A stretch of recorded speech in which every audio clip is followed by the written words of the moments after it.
ഇത് സംബന്ധമായ വിവാദം ഉണ്ടായപ്പോൾ മോഹൻലാലിന്റെ പ്രതികരണം, അദ്ദേഹം സുഖമായിരിക്കും ഇപ്പോൾ, അതായത് തിരിച്ചു വന്നു, മമ്മൂട്ടിക്ക് സുഖമാണ്. അദ്ദേഹത്തിന് ചെറിയൊരു ആരോഗ്യ പ്രശ്നമുണ്ട്, എല്ലാവർക്കും ഉണ്ടാകുന്നത് പോലെ സാധാരണമായതായിരുന്നു അത്, ആശങ്കപ്പെടാൻ ഒന്നുമില്ല. മമ്മൂട്ടി തനിക്ക് സഹോദരനെ പോലെ, അദ്ദേഹത്തിന് വേണ്ടി പ്രാർത്ഥിക്കുന്നതിൽ എന്താണ് തെറ്റ്? അയ്യേ, ഈ സിനിമാ നടന്റെ ബോധം പോലും മതപണ്ഡിതന്മാർക്ക് ഉണ്ടായില്ല എന്ന് പറഞ്ഞാൽ. ആസ്ക് ദ സ്കോളർ വിത്ത് ഷെയ്ഖ് റഹ്മത്തുള്ള പ്രോഗ്രാമിലേക്ക് സ്വാഗതം. കൊണ്ടോട്ടിയിൽ നിന്നും അസ്അദ് ചോദിക്കുന്ന ഒരു ചോദ്യം: സിനിമാ താരം മമ്മൂട്ടിക്ക് വേണ്ടി സഹനടൻ മോഹൻലാൽ ശബരിമലയിൽ പോയി പ്രാർത്ഥിച്ചത് അടുത്തിടെ വാർത്തയായിരുന്നു. എന്നാൽ ചില തീവ്ര മത പണ്ഡിതർ അത് തെറ്റാണെന്നും മമ്മൂട്ടി അതിന് പ്രായശ്ചിത്തം ചെയ്യണമെന്നും പരസ്യമായി അഭിപ്രായപ്പെടുകയും അത് വലിയ വിവാദങ്ങൾക്ക് കാരണമാവുകയും ചെയ്തു. ഈ സംഭവത്തെക്കുറിച്ചുള്ള ഉസ്താദിന്റെ അഭിപ്രായം അറിയാൻ ആഗ്രഹിക്കുന്നു. വിവാദം ഏകദേശം ഒരു 1.5 മാസങ്ങൾക്ക് മുമ്പ് നടന്ന ഒരു വിവാദമാണ്. അന്ന് ഭംഗ്യന്തരേണ ആ വിവാദത്തെക്കുറിച്ച് ഞാൻ ശ്രദ്ധിച്ചിരുന്നു. കുറേ ആളുകൾ നിങ്ങളെ അഭിപ്രായം പറയണം എന്ന ഒരു മെസ്സേജ് പല ആളുകളും എനിക്ക് അയച്ചിരുന്നു. ഞാൻ അതിൽ സംസാരിച്ചതില്ല, മാത്രമല്ല അതൊരു ഇടപെടേണ്ട ഒരു ഗൗരവമായ വിഷയമായ തുടക്കത്തിൽ തോന്നിയില്ല. പിന്നെ അതിന് ഒരു അവസരം വന്നില്ല. ഇപ്പോൾ അതുകൊണ്ടായിരിക്കും നമ്മളെ ഈ പുതിയ ചോദ്യോത്തര പങ്ക്തി ആരംഭിച്ചതുകൊണ്ട് യുവതി യുവാക്കളെ ഇടയെ സംബന്ധിച്ചിടത്തോളം ഇത്തരം ഒരുപാട് കാര്യങ്ങളിലൊക്കെ സോഷ്യലൈസ് ചെയ്യപ്പെട്ട ധാരാളം ചോദ്യങ്ങളുണ്ട്. കേവലം അതിലൊക്കെ മതപരമായ വീക്ഷണം, നമുക്കതിലൊക്കെ ഇടപെടാൻ പറ്റുമോ ഇല്ലേ, ഇങ്ങനെയൊക്കെയുള്ള ധാരാളം ചോദ്യങ്ങൾ യുവതി യുവാക്കളിലുണ്ട്. അപ്പം അതുകൊണ്ടായിരിക്കാം അങ്ങനത്തെ ഒരു ചോദ്യം വന്നത് എന്ന് മനസ്സിലാക്കുന്നു. അപ്പം അതുകൊണ്ട് മാത്രമാണ് ഞാൻ, അല്ലാതെ പൊതുവെ സിനിമാക്കാർ, സിനിമാ നടീനടന്മാർ, സിനിമയുമായി ബന്ധപ്പെട്ട കാര്യങ്ങൾ അതിലൊന്നും അങ്ങനെ ദൈനംദിനം ശ്രദ്ധിക്കാത്ത ഒരാളാണ് ഞാൻ. ചില കാര്യങ്ങൾ പഠിക്കാൻ വേണ്ടി ചിലപ്പോൾ ചില വിഷയങ്ങളൊക്കെ, അന്താരാഷ്ട്ര പ്രധാനമുള്ള ചില വിഷയങ്ങളൊക്കെ മനസ്സിലാക്കാൻ വേണ്ടി ചില സിനിമകളെ പറ്റിയൊക്കെ പഠിക്കും. ചിലപ്പോൾ ഒരു പഠനം എന്ന നിലയിൽ, അല്ലാതെ ഒരു എൻ്റർടൈൻമെൻ്റ് എന്ന നിലയിൽ സിനിമ കാണുകയോ സിനിമയുമായി ബന്ധപ്പെട്ട നടീനടന്മാരുടെ കാര്യങ്ങളൊന്നും ശ്രദ്ധിക്കുന്ന ഒരാളല്ല ഞാൻ. അപ്പോൾ അതുകൊണ്ടൊരു കാര്യമാത്ര പ്രസക്തമായ ഒരു വിഷയം, പിന്നീട് ചാനലുകളൊക്കെ അത് വല്ലാതെ കത്തിച്ചു എന്ന് കേട്ടു, വലിയ വിവാദങ്ങൾ അതിൻ്റെ പേരിൽ ഉണ്ടായി എന്ന് കേട്ടു. പക്ഷെ വളരെ ദുഃഖകരമായി പോയി. ഞാൻ അതിനെക്കുറിച്ചൊക്കെ മനസ്സിലാക്കിയപ്പോൾ വളരെ നമ്മുടെ ഒരു കാലഘട്ടം എന്ന് പറഞ്ഞാൽ വല്ലാത്തൊരു അപകടത്തിലേക്ക് നീങ്ങുന്നൊരു കാലഘട്ടമാണ്. മതം മനുഷ്യനെ അപകടത്തിലേക്ക് എത്തിക്കും എന്നുള്ള നിരീശ്വരവാദിയുടെയും ലിബറലിസ്റ്റിൻ്റെയും വാദങ്ങൾക്ക് ആക്കം കൂട്ടുന്ന തരത്തിലാണ് ചില മതപണ്ഡിതന്മാർ എന്ന പേരിൽ സമൂഹത്തിൽ എഴുന്നള്ളി വരുന്ന ചില ആളുകളുടെ ടോക്കുകൾ. അത് ഇസ്ലാമിനുണ്ടാക്കുന്ന പരിക്കുകൾ വളരെ വലുതാണ്. ഇവിടെ ഇപ്പം എന്താ സംഭവിച്ചതെന്ന് പറഞ്ഞാൽ, മോഹൻലാലിൻ്റെ ഇഷ്ടദൈവമാണ് ശബരിമലയിലെ ശ്രീ അയ്യപ്പൻ. അദ്ദേഹത്തിന് ഇഷ്ടപ്പെട്ട സുഹൃത്താണ് മമ്മൂട്ടി.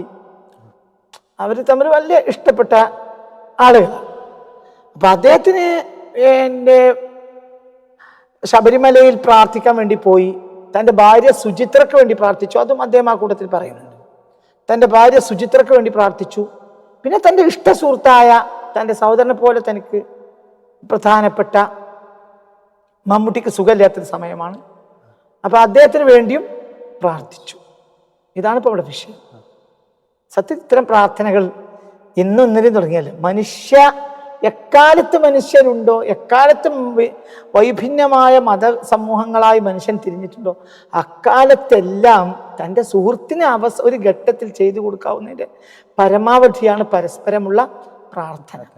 ചില ഘട്ടത്തിൽ നമുക്ക് മരുന്ന് കൊടുക്കാൻ കഴിയില്ല, പണം കൊടുക്കാൻ അയാൾക്ക് ആവശ്യമില്ല, മരുന്ന് വാങ്ങാൻ അയാൾക്ക് പണവും ഉണ്ട്. പിന്നെ അങ്ങനത്തെ ആളുകളുണ്ടല്ലോ. ഇനിയിപ്പം ഇതൊക്കെ ചെയ്തു കൊടുത്താൽ തന്നെയും പ്രാർത്ഥന, എല്ലാവരും പ്രാർത്ഥിക്കും. ഒരു ഹിന്ദു തൻ്റെ ഇഷ്ടപ്പെട്ട ഒരു മുസ്ലിമിന് വേണ്ടി പ്രാർത്ഥിക്കും, ഒരു മുസ്ലിം ഹിന്ദുവിനായ സുഹൃത്തിന് വേണ്ടി പ്രാർത്ഥിക്കും.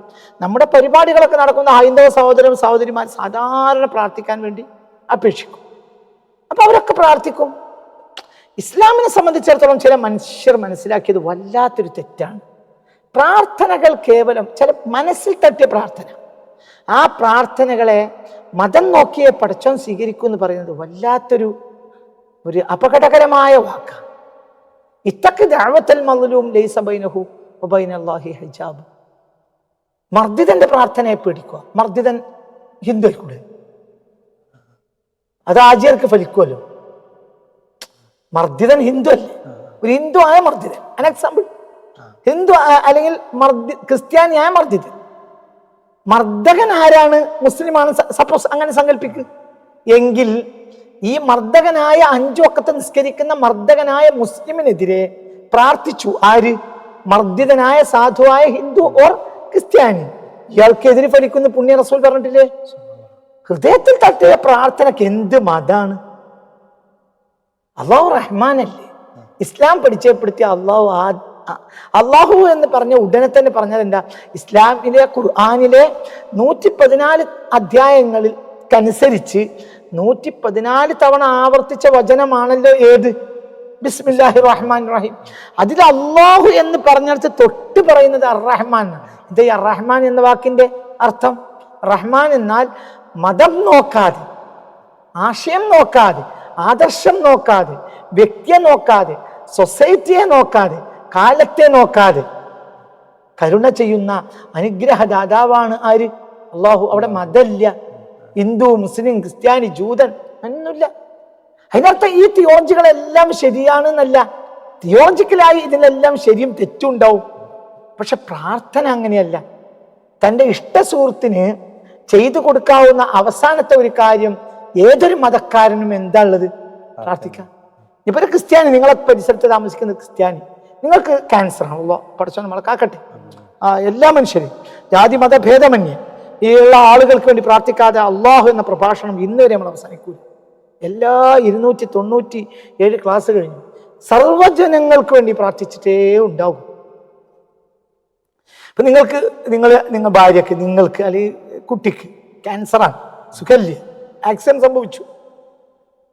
ഒരു ക്രിസ്ത്യാനി വേളാങ്കണ്ണി മാതാവിനെ ചർച്ചിലേക്ക് പ്രാർത്ഥിക്കാൻ പോവുക, ലൂർദ് മാതാവിനെ കാണാൻ പോവുക, പ്രാർത്ഥിക്കാൻ പോവുക.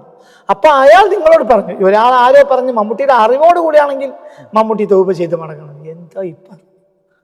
എന്താ ഇവരൊക്കെ മനസ്സിലാക്കുന്നത്? അപ്പൊ നമ്മളെ അയൽവാസിയായ ഒരു കൊച്ചുകുഞ്ഞ്, ഒരു ക്രിസ്ത്യാനിയായ കൊച്ചുകുഞ്ഞ് വേളാങ്കണ്ണി മാതാവിനെ അവിടെ പ്രാർത്ഥിക്കാൻ വേണ്ടി പോവുക, വേളാങ്കണ്ണിയിലേക്ക് പോവുക. അപ്പോൾ നിങ്ങളോട് വന്ന് പറഞ്ഞു മോന് ആക്സിഡന്റ് ആയി കിടക്ക ആശുപത്രി. അപ്പൊ എന്താ പറഞ്ഞത്? ഞങ്ങൾ വേളാങ്കണ്ണിയിൽ പോവാണ്, ഞങ്ങൾ അവിടെ വെച്ച് പ്രാർത്ഥിക്കാട്ടോ എന്ന് പറയുമ്പോൾ നമ്മൾ പ്രാർത്ഥിക്കാതെ എന്നാണ് പറയണ്ട. അയ്യേ, നമ്മുടെ അറിവോട് കൂടെയാണെങ്കിൽ ഇതൊക്കെ മനുഷ്യർ തിരിച്ചും ചെയ്യാറുണ്ടല്ലോ. തിരിച്ചും നമ്മുടെ സദസ്സുകളൊക്കെ അവരിങ്ങോട്ട് പ്രാർത്ഥിക്കാൻ പറയാറുണ്ടല്ലോ, നമ്മൾ പ്രാർത്ഥിക്കാറുണ്ടല്ലോ, അങ്ങോട്ടും ഇങ്ങോട്ടും ഒക്കെ ചെയ്യാറില്ലേ? എന്നെ സംബന്ധിച്ചിടത്തോളം എൻ്റെ കുട്ടിക്കാലം മുതലേ വളരെ ഫണ്ടമെന്റലിസ്റ്റായ, വളരെ യാഥാസ്ഥികനായ ഒരു മുസ്ലിമാണ് എൻ്റെ വാപ്പ. അതേസമയത്ത് കർഷകനാണ്, ഒരിടത്തരം കർഷകൻ. ഇന്ന് പഠിച്ചവൻ്റെ സഹായം കൊണ്ട് ആ കൃഷിയൊക്കെ നിലനിർത്തി പോകുന്നുണ്ട്. അപ്പൊ ഈ കൃഷിയിൽ ബാപ്പയെ തൊഴിലിന് സഹായിക്കുന്ന ഹിന്ദുക്കളുണ്ട്, ക്രിസ്ത്യാനികൾ പലപ്പോഴും ഉണ്ടാവാറുണ്ട്. സ്വന്തം വീട് പോലെ അവർ നമ്മളെ വീട്ടിലെ അംഗങ്ങളെ പോലെ അങ്ങോട്ട് കണക്കാക്കും. അങ്ങനെയൊക്കെയുള്ള ഉണ്ട്. ഹിന്ദുക്കളുണ്ട്, ക്രിസ്ത്യാനികളുണ്ട്, മുസ്ലിങ്ങളുണ്ട്. അപ്പൊ എൻ്റെ കുട്ടിക്കാലം മുതലേയുള്ള ഒരു അനുഭവം എന്ന് പറഞ്ഞാൽ ഇതിൽ ചില ആളുകളൊക്കെ ശബരിമലയിൽ പോകും. അപ്പൊ ആ സമയത്തൊക്കെ ഉള്ള കൃഷിയിലൊക്കെ അവർ ഇടപെടും. പക്ഷെ അവർ ഭക്ഷണമൊന്നും കഴിക്കില്ല, വല്ല പഴങ്ങൾ കഴിക്കുന്ന വേവിച്ച ഭക്ഷണമൊന്നും കഴിക്കില്ല. അവർക്കൊരു പ്രത്യേക വ്രതമാണ്. ആ വ്രത സമയത്ത് അവർ മറ്റു ഭക്ഷണമൊന്നും കഴിക്കില്ല. അത് ഒരു വ്രതമാണ്. ഓരോ മതത്തിലും അങ്ങനെ ഓരോ വ്രതത്തിനും ഓരോ നിബന്ധനകളുണ്ട്. അപ്പൊ അങ്ങനെ കഴിക്കാം. അപ്പൊ ആ സമയത്ത് എന്ത് ചെയ്യുന്നു? അവർക്ക് ബാപ്പ പൈസ കൂട്ടിക്കൊടുക്കും. വ്രതത്തിലാണ്, ഭക്ഷണത്തിൻ്റെ കൂടി പൈസ കൂട്ടിക്കൊടുക്കും. പിന്നെ അവര് ശബരിമലയ്ക്ക് പോകുന്ന ദിവസം മുണ്ട് വാങ്ങിക്കോന്ന് പറഞ്ഞ് വാപ്പ പൈസ കൊടുക്കും. കറുത്ത മുണ്ട് വാങ്ങാൻ വാപ്പ പൈസ കൊടുക്കും. വാപ്പ ഒരു മുസ്ലിയാരുമാണ്, ഒരു ആചാരാണ്, ഒരു യാഥാസ്ഥിതിക മുസ്ലിമാണ്. യാഥാസ്ഥിക മുസ്ലിം മുണ്ട് വാങ്ങാൻ പൈസ കൊടുക്കും. പിന്നെ ശബരിമലയിൽ പോകുന്ന ദിവസം വാപ്പ കൈമടക്ക് കൊടുക്കും. ഉമ്മാനോട് പറയും ഓന് കുറേ ദൂരം പോകേണ്ടതാണ്, പിന്നെ കുറച്ച് കൂടുതൽ പൈസ കൊടുക്കണം. എന്നാ കൈമടക്ക് കൊടുക്കും. ചായ കുടിച്ചാട്ടാ. എന്തിനാ ഈ പൈസ കൊടുക്കുന്നത്? ഇവരെ ഭാഷയിൽ പറഞ്ഞാൽ എന്തിനാ സഹായിക്കുന്നത്? ഇതൊക്കെ മനുഷ്യ സ്നേഹത്തിന്റെ ഭാഗമല്ലേ? അവിടെ വെച്ചിട്ട് ബാപ്പാക്ക് വേണ്ടി, ബാപ്പായുടെ കൃഷിയും കുടുംബം നിലനിൽക്കാൻ വേണ്ടി അവൻ പ്രാർത്ഥിക്കാം. നന്ദിയുള്ള മനുഷ്യൻ പ്രാർത്ഥിക്കുമല്ലോ. എന്താ തെറ്റ്? എന്താ പ്രശ്നം? എന്താണ്? എൻ്റെ ഭാര്യ, എൻ്റെ തൊട്ടടുത്ത വീടുകളൊക്കെ ഹിന്ദു വീടുകൾ. അവർക്ക് വലിയ ഇഷ്ടമാണ് എന്നെ, ഭാര്യ ഇഷ്ടമാണ്, കുട്ടികളെ ഇഷ്ടമാണ്, വലിയ ഇഷ്ടമാണ്. അപ്പോൾ പിന്നെ ഈ പ്രാവശ്യം ഭാര്യ ഹജ്ജിന് പോകും. അപ്പൊ ഹജ്ജിന് പോകുന്ന സമയത്ത് വെളുപ്പിനാഴ്ച ഉണ്ട്. ആ സമയത്ത് അവരെല്ലാവരും വന്ന് യാത്രയാക്കുക ഹജ്ജിന് പോകുന്ന പെണ്ണിന്. ഈ പെണ്ണിന് പണി എന്താ? ഖുർആനിക തജ്വീദ് പഠിപ്പിക്കും.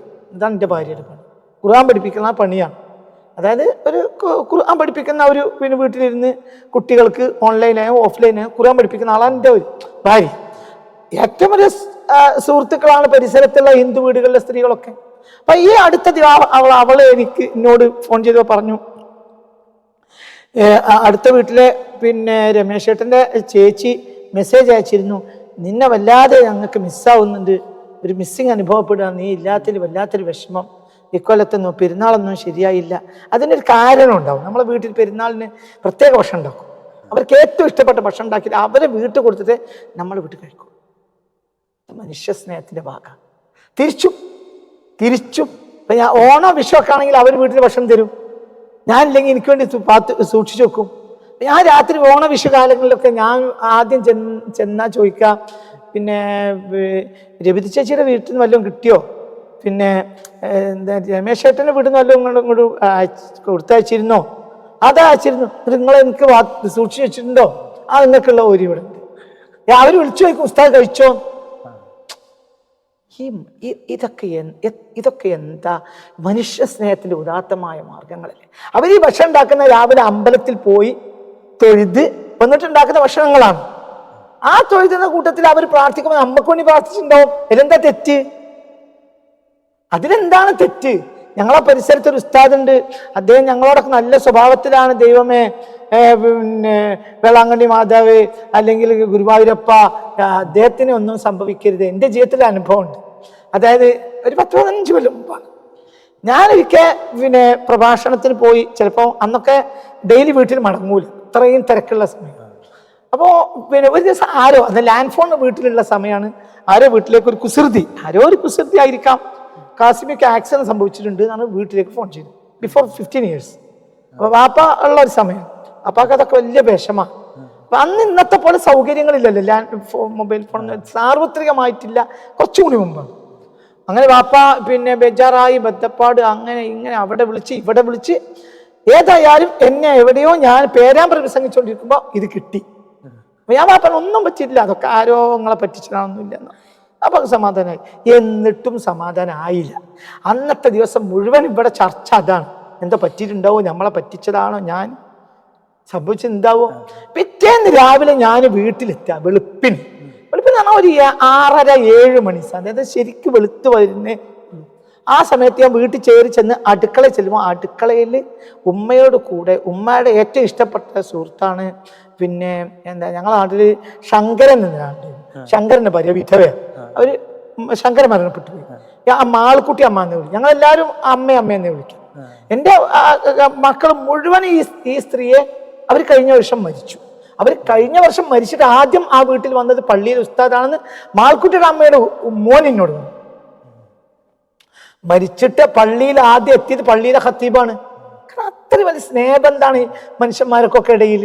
ഈ സ്ത്രീ ഇങ്ങനെ ആ സമയത്ത് ആ സ്ത്രീ അവിടെ വരാൻ ഒരു ന്യായവും ഇല്ല. അവർ കുറച്ച് അവരെ വീട്ടിലെ ഭക്ഷണമൊക്കെ കഴിഞ്ഞ് ഒരു 8-10 മണിക്കൊക്കെ ചിലപ്പോൾ ഉമ്മാനൊന്ന് സഹായിക്കാൻ വേണ്ടി വരും. ആ കാര്യങ്ങളൊക്കെ ഒന്ന് നാട്ടിൽ നടക്കുന്ന കാര്യങ്ങൾ കൊണ്ട് പറയും. ഇതൊക്കെ ഉമ്മാൻ്റെ ഇഷ്ടപ്പെട്ട ആളാണ്. ആ 6:30-7 മണി നേരത്തൊന്നും മാളുക്കുട്ടിയമ്മ ഞങ്ങളെ വീട്ടിൽ വരാനുള്ള ഒരു സാധ്യതയില്ല. ഞാൻ അടുക്കളയിൽ ചെല്ലുന്നതോടുകൂടെ മാളുക്കുട്ടിയമ്മ ഓടി വന്നിട്ട് എന്നെ ഇങ്ങോട്ട് പിടിച്ചു. എൻ്റെ കുട്ടിക്ക് എന്തോ പറ്റിപ്പോയി എന്ന് കേട്ടിട്ട്, അമ്മയ്ക്ക് ഇന്നലെ രാത്രി ഉറക്കേ വന്നില്ല. ദിവസം അമ്പലത്തിൽ പോകുന്നവരായിരിക്കും ഇവർ.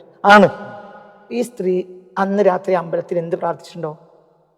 ഇതൊക്കെ വേദനയോടുകൂടി പറയാം. എൻ്റെ കുട്ടിക്ക് എന്താ പറ്റിയെന്ന് കേട്ടിട്ട് അമ്മയ്ക്ക് ഇന്നലെ ഉറക്കം വന്നിട്ടില്ലല്ലോ. നമ്മൾ അമ്മയെന്നാണ് അവരെ വിളിക്കാറുള്ളത്. നമ്മുടെ കുട്ടികളൊക്കെ അമ്മയെന്നാണ് അവരെ വിളിക്കാറുള്ളത്. അത് സ്വന്തം മക്കൾ പോലെ തന്നെയാണ്. അവർ മരിച്ചിട്ട് ഞാൻ പോയിട്ടുണ്ട്, പള്ളിയിൽ ഉസ്താദ് വന്നിട്ടുണ്ട്. നിങ്ങൾക്ക് പറഞ്ഞാൽ മനസ്സിലായില്ലേ? അതായത് ഞാൻ എന്തിനാ പോയത്? ഖുർആൻ പഠിപ്പിക്കാൻ അല്ലേ? എന്നിട്ട് ആ സ്ത്രീ കാണുമ്പോൾ കുട്ടിക്ക് എന്തോ പറ്റിയെന്ന് കേട്ടിട്ട് എനിക്കിന്നലെ രാത്രി ഉറക്കം വന്നില്ല. അപ്പൊ തലേന്ന് രാത്രി അമ്പലത്തിൽ വൈകുന്നേരം അമ്പലത്തിൽ പോയിട്ടുണ്ടെങ്കിൽ എന്തായിരിക്കും പ്രാർത്ഥിച്ചിട്ടുണ്ടാവുക? പ്രാർത്ഥിക്കുമല്ലോ. ഞാൻ ഇന്നലെ രാത്രി അമ്പലത്തിൽ ചെന്ന് നിനക്ക് വേണ്ടി പ്രാർത്ഥിച്ചിട്ടുണ്ട് കേട്ടോ മോനേന്ന് പറഞ്ഞാൽ ഞാൻ എന്താ പറയുക? പ്രാർത്ഥിക്കേ അമ്പലത്തിലോ അങ്ങനെയാണ് ഞാൻ പറയുന്നത്. അയ്യയ്യേ, ഇവരൊക്കെ തല മുളച്ചതിന് ശേഷമാണ് ഇസ്ലാം ഭീകരവാദമാണെന്ന് മറ്റു മതക്കാർ മനസ്സിലാക്കിയത്. ഇവരുടെയൊക്കെ തല ഇവിടെ മുളച്ചതിന് ശേഷം. ഇവരൊക്കെ ഈ നാട് നീങ്ങായി നാട് നന്നോ. മനുഷ്യ സ്നേഹത്തിന് എല്ലാം അതല്ലേ മതം, അതല്ലേ മതം. ഒരൊറ്റ മതം കൊണ്ട് ഉലകിന്നുയരാം പ്രേമമതം എന്നല്ലോ എന്നാ ഉള്ളൂരിന്റെ വാക്ക്. ഒരൊറ്റ മതമുണ്ട് ഉലകിന്നുയരാം പ്രേമമതം എന്നല്ലോ പരക്കെ നമ്മെ പല മൃദൂട്ടും പർവണ ശശിബിംബം. ഇത് ഉള്ളൂരിന്റെ വാക്കാണ്. അതായത് എല്ലാ മതങ്ങൾക്കും ഒരു എസൻസ് ഉണ്ട്. അതെന്താ? പ്രേമാണ്. അത് പ്രേമം എന്ന മതം എല്ലാ മതത്തിലുമുള്ള അതിൻ്റെ എസൻസാണ്, അതിൻ്റെ അകക്കാമ്പ. മനസ്സിലായില്ലേ? പ്രേമമില്ലാത്തൊരു മതവും ഇല്ല. എല്ലാ മതവും തന്നെ. ചുരുക്കത്തിൽ ഞാൻ നീട്ടി പറയുന്നില്ല. ഇവിടെ ഈ വിഷയത്തിൽ ഈ ചോദ്യം വന്നപ്പോൾ ഇന്ന് കാലത്ത് ഞാൻ എന്തായിരുന്നു മോഹൻലാലിന്റെ ടോക്ക്, ഇത് സംബന്ധമായി മോഹൻലാലിന്റെ ടോക്ക് എന്താണെന്ന് ഞാനൊന്ന് പരിശോധിച്ചപ്പോൾ എന്നെ അത് വളരെ അത്ഭുതപ്പെടുത്തുകയും, ഞാൻ സിനിമയുമായി ബന്ധപ്പെട്ട ഒരാളല്ല, പക്ഷെ അദ്ദേഹത്തിന്റെ വാക്കുകൾ എന്നെ വല്ലാത്തൊരു സന്തോഷിപ്പിച്ചു. ഇത് സംബന്ധമായി വിവാദം ഉണ്ടായപ്പോൾ മോഹൻലാലിന്റെ പ്രതികരണം, അദ്ദേഹം സുഖമായിരിക്കുന്നു ഇപ്പോൾ, അതായത് തിരിച്ചു വന്നു, മമ്മൂട്ടിക്ക് സുഖമായി. അദ്ദേഹത്തിന് ചെറിയൊരു ആരോഗ്യ പ്രശ്നമുണ്ട്, എല്ലാവർക്കും ഉണ്ടാകുന്നത് പോലെ സാധാരണമായതായിരുന്നു അത്, ആശങ്കപ്പെടാൻ ഒന്നുമില്ല. മമ്മൂട്ടി തനിക്ക് സഹോദരനെ പോലെ, അദ്ദേഹത്തിന് വേണ്ടി പ്രാർത്ഥിക്കുന്നതിൽ എന്താണ് തെറ്റ്? അയ്യയ്യേ, ഈ സിനിമാ നടന്റെ ബോധം പോലും മതപണ്ഡിതന്മാർക്ക് ഉണ്ടായില്ല എന്ന് പറഞ്ഞാൽ എന്താ അതിന്റെ അർത്ഥം? നമ്മൾ പത്മഭൂഷണോ പത്മശ്രീയോ കിട്ടിയല്ലോ IM വിജയൻ. അദ്ദേഹം പ്രാർത്ഥിക്കാൻ വേണ്ടി നമ്മൾ അപേക്ഷിക്കുകയും നമ്മൾ പ്രാർത്ഥിക്കുകയും ചെയ്തു. ഫുട്ബോളറല്ലേ, എന്താ IM വിജയൻ. IM വിജയൻ നല്ലൊരു മനുഷ്യനാണ്, നല്ല മനുഷ്യനാണ്, സഹൃദയനാണ്, നല്ല മനുഷ്യനാണ്. എല്ലാ നല്ല മനുഷ്യരും ഈ ഭൂമിയിൽ ജീവിക്കണം. എല്ലാ നല്ല മനുഷ്യരും, എല്ലാ നല്ല മനുഷ്യർക്ക് വേണ്ടി നമ്മൾ പ്രാർത്ഥിക്കണം. നല്ല മനുഷ്യർ ഭൂമിയിൽ ഉണ്ടാവണം. അത് ജാതി മതങ്ങൾക്കൊക്കെ അപ്പുറത്തുണ്ടാവും. അല്ലെങ്കിൽ അതാണ് മതം, എല്ലാവരെയും ഉൾക്കൊള്ളുന്നതാണ് മതം. മനസ്സിലാവുണ്ട് പറഞ്ഞത്? ഞാൻ ഒരു സംഭവം ഓർത്തു പോകുന്നത്, ഹുസൈനി ബ്രാഹ്മണർ എന്നൊരു ബ്രാഹ്മണ സമൂഹമുണ്ട്. അവര് ഇറാഖിലുണ്ട്, സിന്ധിലുണ്ട്. AD 680 സയ്യിദ് ഹുസൈൻ ഉപരോധിക്കപ്പെട്ടു കർബലയിൽ. പിന്നീട് അതോടനുബന്ധിച്ച് തൊട്ടടുത്ത ദിവസം സയ്യിദ് ഹുസൈൻ കൊല ചെയ്യപ്പെട്ടു. അറിയാലോ നിങ്ങൾക്ക് കർബല സംഭവം.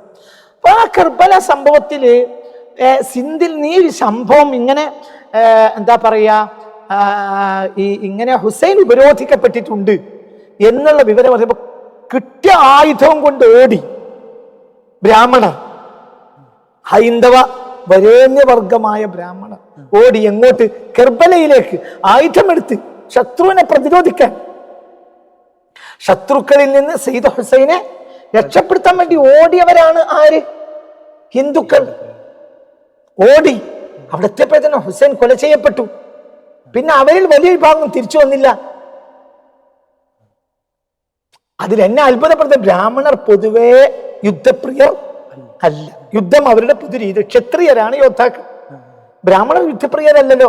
ജ്ഞാനവും വേദപഠനവും ഉപാസനയുമായിട്ട് കഴിഞ്ഞുകൂടുന്നവരാണ് ആര്? ബ്രാഹ്മണർ. ഈ ബ്രാഹ്മണരാണ് ആയുധമെടുത്ത് ഓടിയത്. ആരെ രക്ഷപ്പെടുത്താൻ? പുണ്യ റസൂലിന്റെ നബി തിരുമേനിയുടെ പേരമകനെ രക്ഷപ്പെടുത്താൻ വേണ്ടി. അവരിൽ വലിയൊരു വിഭാഗം ഇറാഖിൽ കൂടി. ഇപ്പോൾ ഇറാഖിൽ അവരുണ്ട്, ഹുസൈനി ബ്രാഹ്മണർ എന്ന പേരിൽ അറിയപ്പെടുന്നു. സിന്ധിലുണ്ട്.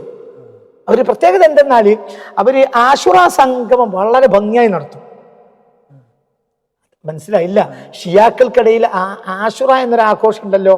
സയ്യിദ് ഹുസൈൻ കൊല ചെയ്യപ്പെട്ട ദിവസം എന്താ ഒരു ദുഃഖ ഓർമ്മ ആഘോഷം എന്ന് പറയേണ്ട ഒരു ദുഃഖത്തിന്റെ ഓർമ്മ അവർക്കിടയിൽ ഉണ്ടല്ലോ. അതിന്റെ ശരി തെറ്റല്ല ഞാൻ പറയുന്നു.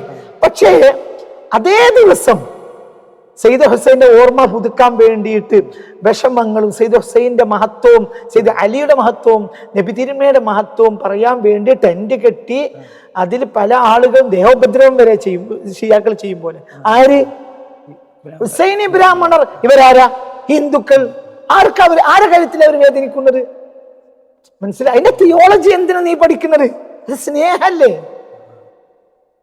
മനസ്സിലാണ് പറഞ്ഞത്. അത് സ്നേഹമല്ലേ?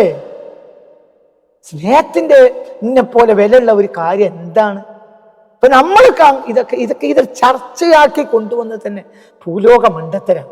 ഇപ്പൊ മമ്മൂട്ടി ഹജ്ജിന് പോയിട്ടുണ്ട്. ഈ പ്രാവശ്യം ഹജ്ജിന് പോയി വന്നു എന്നൊരു ടോക്ക് ഞാൻ എവിടെയൊക്കെ ഇട്ടു. അയാൾ മോഹൻലാലിന് വേണ്ടി പ്രാർത്ഥിച്ചിട്ടുണ്ടാവില്ലേ? പ്രാർത്ഥിക്കണ്ടേ? ഇല്ലെങ്കിൽ അയാൾ നന്ദിയില്ലാത്തൊന്നുമില്ല. എൻ്റെ അയൽവാസി രമേശേട്ടന്റെ ഭാര്യ മെസ്സേജ് അയച്ചിട്ടുണ്ട് എൻ്റെ ഭാര്യക്ക്, ഞങ്ങൾക്കൊക്കെ വേണ്ടി പ്രാർത്ഥിക്കണേ. എവിടുന്ന്? മക്കയിൽ നിന്ന് പ്രാർത്ഥിക്കണേ. പ്രാർത്ഥന എന്ന് പറഞ്ഞാൽ അതാണ് മതം. എല്ലാവർക്കും വേണ്ടി, ഈ ലോകത്തിന് മുഴുവൻ നന്മ വരട്ടെ എന്ന് പ്രാർത്ഥിക്കുക. അത് നമ്മുടെ ശത്രു എന്നും മിത്രമൊന്നും ഒന്നുമില്ല, സംഘടനയില്ല. ഇവരൊക്കെ മനുഷ്യന്റെ ഹൃദയത്തിൽ തൊട്ട ഏത് പ്രാർത്ഥനയും പടച്ച തമ്പുരാൻ കേൾക്കാതെ പോവില്ല എന്നാണ് ഞാൻ മനസ്സിലാക്കി പഠിച്ചു. ഇതൊക്കെ ടെററിസത്തിന്റെ പഠിച്ചവനാണ്, അത് യഥാർത്ഥ പഠിച്ചവനല്ല. അള്ളാഹുവിനെ അള്ളാഹുവിനെ മനസ്സിലാക്കേണ്ട വിധത്തിൽ അവർ മനസ്സിലാക്കി. ഏതാണ്? എല്ലാവർക്കും അസ്സലാമു അലൈക്കും വറഹ്മത്തുള്ളാഹി. ആസ്ക് ദ സ്കോളർ എന്ന പരിപാടിയിലേക്ക് നിങ്ങളുടെ വിലപ്പെട്ട ചോദ്യങ്ങളും സംശയങ്ങളും താഴെ കാണുന്ന നമ്പറിലേക്ക് വാട്സപ്പ് ചെയ്യുക.